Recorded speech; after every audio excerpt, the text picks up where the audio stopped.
नमस्कार साथियों, स्वागत है आप सभी का द मैजिक क्लास पर। दोस्तों, आज है 3 अक्टूबर और 3 अक्टूबर के मोस्ट इम्पोर्टेंट करंट अफेयर की चर्चा करेंगे।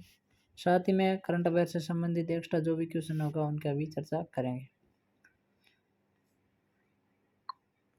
आप क्लास को पूरी अंत तक देखें और क्लास को देखने से पहले एक बार सभी दोस्तों को आगे शेयर भी कर दें पूरी क्लास को।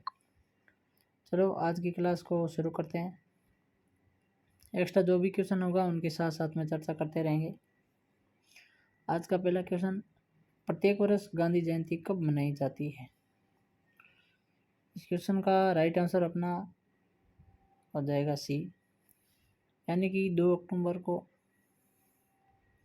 प्रतिवर्ष गांधी जयंती, महात्मा गांधी के जन्मदिन पर गांधी जयंती मनाई जाती है। उसके अलावा आगे और बात करते हैं, एक्स्ट्रा के लिए मैं आपको बता देता हूँ। 2 अक्टूबर को ही लाल बहादुर शास्त्री की जयंती मनाई जाती है। 2 अक्टूबर को ही अहिंसा दिवस मनाया जाता है।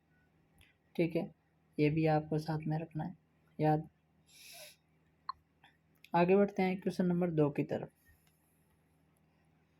हाल ही में लेफ्टिनेंट जनरल रघु श्रीनिवासन को किसका नया चीफ बनाया गया है? लेफ्टिनेंट जनरल रघु श्रीनिवासन को किसका नया चीफ बनाया है? तो इस क्वेश्चन का अपना जो राइट आंसर होगा वो हो जाएगा सी, यानी BRO का नया चीफ है वो किसको बनाया? लेफ्टिनेंट जनरल रघु श्रीनिवासन को बनाया है। BRO के बारे में एक्स्ट्रा क्वेश्चन है वो बता लेता हूँ। BRO की जो स्थापना है वो 7 मई 1960 को इसकी स्थापना हुई थी। BRO का जब फुल फॉर्म है वो बॉर्डर रोड्स ऑर्गेनाइजेशन, यानी इसका हिंदी में नाम होता है सीमा। इसका हिंदी में नाम क्या है? सीमा सड़क संगठन। ठीक है, ये इसका हिंदी में नाम है। इंग्लिश में अगर पूछ लिया जाए आपको तो बॉर्डर रोड्स ऑर्गेनाइजेशन है। इसका अध्यक्ष किसे, जो चीफ है वो किसे बनाया है? इसका चीफ है किसे बनाया है? श्रीनिवासन को बनाया। श्रीनिवासन है BRO के 28वें चीफ बने महानिदेशक, जो 28वें बने हैं। ठीक है, ये भी आपको साथ में रखना है। आज की करंट अफेयर के ये 10 क्वेश्चन है, इन 10 क्वेश्चनों की चर्चा करेंगे। साथ में जो भी एक्स्ट्रा होगा मैं आपको बताता रहूँगा। क्लास अगर अच्छी लगे तो आप क्लास को शेयर ज़रूर करें। हाल ही में किसने एशियन गेम 2023 में पुरुषों की ट्रैप स्पर्धा में स्वर्ण पदक जीता है? इस क्वेश्चन का आपका जो राइट आंसर है वो डी हो जाएगा, यानी कि पृथ्वीराज टोडाइमन, काइनान चेन्नई और जोरावर सिंह संधू, इन तीनों ने पुरुषों की जो ट्रैप स्पर्धा है इसमें गोल्ड मेडल जीता है। एशियन गेम का 19वां संस्करण चल रहा है चीन के होंगजोंग में, आपको पता ही है। ये अभी 8 अक्टूबर को ख़त्म हो जाएगा, तो उसके बाद में पूरी है चर्चा करेंगे एशियन गेम की। ठीक है, चलो आगे बढ़ते हैं क्वेश्चन नंबर 4 की तरफ। इस क्लास का अगर PDF दोस्तों आपको प्राप्त करना है तो आप the magic class app download करो और वहाँ से PDF डाउनलोड कर लो। कोई आपका वहाँ ऐप में चार्ज नहीं है, एकदम फ्री ही में है, आपको वहाँ से मिल जाएंगे। कैटालीन कारिको और ड्रू विस्मैन को हाल ही में किस क्षेत्र में नोबेल पुरस्कार मिला है? ये भी अच्छा क्वेश्चन है, इम्पोर्टेंट क्वेश्चन है। इस क्वेश्चन का जो अपना राइट आंसर है वो बी हो जाएगा, यानी कि चिकित्सा के क्षेत्र में। और चिकित्सा में अगर आपको पूछ लिया जाए तो किसके क्षेत्र में होगा, तो फिजिशियन के क्षेत्र में। किसके? फिजिशियन के क्षेत्र में कैटालीन कारिको और ड्रू विस्मैन को 2023 का नोबेल पुरस्कार मिला है। कमेंट में आप ये बताना कि 2022 में नोबेल पुरस्कार था जो चिकित्सा के क्षेत्र में, फिजिशियन, चिकित्सा में भी फिजिशियन के क्षेत्र में है, वो किसको नोबेल पुरस्कार मिला है। अब नोबेल पुरस्कार की अगर बात हुई तो इसके बारे में थोड़ी चर्चा कर लेते हैं। नोबेल पुरस्कार की जो शुरुआत है वो 10 दिसंबर 1901 को हुई थी। ठीक है, अच्छा ये कहाँ से दिया जाता है? ये स्वीडन में दिया जाता है नोबेल पुरस्कार। नोबेल पुरस्कार का जनक है या आप कह सकते हो किसकी याद में दिया जाता है, तो अल्फ्रेड नोबेल है, उनकी याद में दिया जाता है। अल्फ्रेड नोबेल है वो कौन है? डायनामाइट के आविष्कारक हैं। किसके? डायनामाइट के आविष्कारक है अल्फ्रेड नोबल, और उनकी याद में ये प्रतिवर्ष दिया जाता है। नोबेल पुरस्कार 6 क्षेत्रों में दिया जाता है, साहित्य के क्षेत्र में, शांति के क्षेत्र में, अर्थव्यवस्था के क्षेत्र में। चिकित्सा के अंदर 3 के अंदर दिया जाता है, भौतिक के अंदर दिया जाता है, उसके बाद में रासायनिक के अंदर दिया जाता है, और उसके बाद में फिजिशियन के क्षेत्र में दिया जाता है। तो टोटल 6 क्षेत्रों में दिया जाता है। शुरुआत में 5 क्षेत्रों के अंदर दिया जाता था। अर्थव्यवस्था को अर्थशास्त्र है, इसको बाद में जोड़ा गया है। तो इस क्वेश्चन का अभी अपना राइट आंसर क्या हो जाएगा? चिकित्सा क्षेत्र। और इसके अंदर आपको पूछ लिया जाए तो फिजिशियन होगा। ठीक है,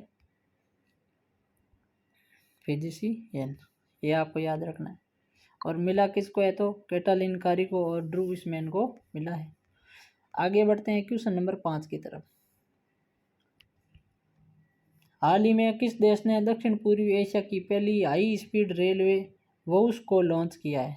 क्या नाम है? वहुस को लॉन्च किया है। और पूछा गया किस देश ने दक्षिण पूर्वी एशिया की पहली हाई स्पीड रेलवे। इस क्वेश्चन का अपना राइट आंसर है वो सी हो जाएगा, यानी कि इंडोनेशिया।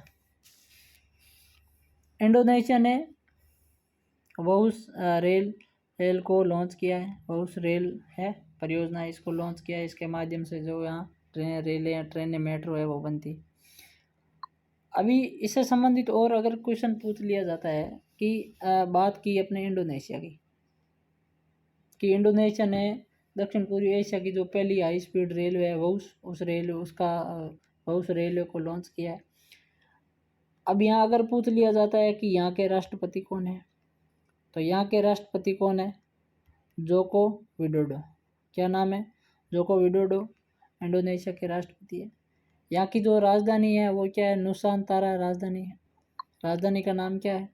नुसांतारा। नुसांतारा। पहले राजधानी का नाम क्या था? दूसरा जकार्ता था। पहले क्या था? जकार्ता था, इसका नाम अभी चेंज कर दिया है। यहाँ की मुद्रा क्या है? तो इंडोनेशियाई रुपया है। क्या है? इंडोनेशियाई रुपया यहाँ की मुद्रा है। ठीक है, तो एक्स्ट्रा के लिए याद ध्यान रखना, राष्ट्रपति का नाम जोको विडोडो है, नुसांतारा अभी वर्तमान में राजधानी है, और मुद्रा इंडोनेशियाई रुपया है, और इन्होंने वहुस रेलवे को लॉन्च किया है। आगे बढ़ते हैं क्वेश्चन नंबर 6 की तरफ। एशियन गेम 2023 में अविनाश साबले ने हाल ही में 3000 मीटर की स्टीपल चेंज में कौन सा पदक जीता है? यानी कि इसको आप कह सकते हैं एथलीट। अविनाश सामले ने एशिया गेम अभी 2023 जो चल रहा है, इसमें एथलीट में 3000 मीटर की दौड़ में कौन सा पदक जीता है? तो उन्होंने जीता है स्वर्ण पदक। क्या जीता है? स्वर्ण पदक जीता है।